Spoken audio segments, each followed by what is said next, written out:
Ang programang ito ay rated SPG. Striktong patnubay at gabay ng magulang ang kailangan. Maaaring may masiselang tema, lengguwahe, karahasan, sexual, horror o droga na hindi angkop sa mga bata.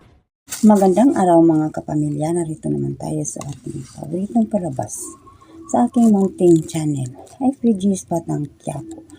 Habang sila Tanggol at ang kanyang mga kasama, habang sila ay nag-inuman, ang iba ay naghawak ng mga baril na mga bagong-bago. Ang sabi ni Divina, "Napakaswerte mo, Tanggol.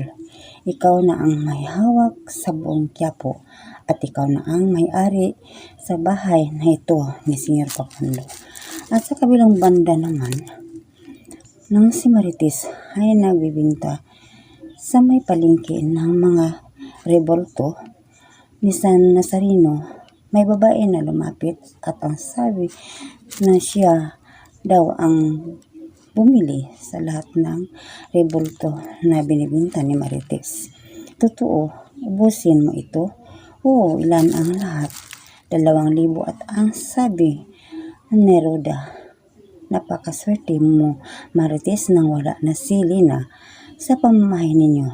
At sa kabilang banda naman, nang habang si Tinding at Noy naghanap ng trabaho, may babae na nagdala sa kanila at ang sabi ng babae, Mang Maricel, may naghanap ng trabaho si Tinding at si Noy." At nang nakita sila si Tinding at si Celia, "Mabuti ka pa, Sel, may negosyo ka na. Nagkaasawa ako ng may negosyo, kaya nagtulong ako sa aming negosyo." At sa kabilang banda naman na nagde-deliver si Marites sa kanyang negosyo, naghintay siya kung sino ang dumating. Si Ramon ang dumating. "Ano, Ramon? Ikaw ang nagpabili sa ito? Ito, kunin mo." At lumakad si Marites ng malakas. Hinabol ni Ramon. "Ano ba, Ramon? Hindi mo ako pigilan?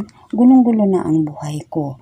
Marami ang obligasyon ko sa anak ko at sa asawa ko kay Rigor."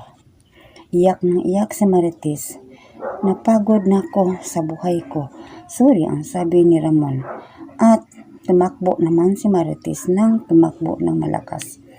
Pero hinabol ulit ni Ramon siya at munti na lang nasagasaan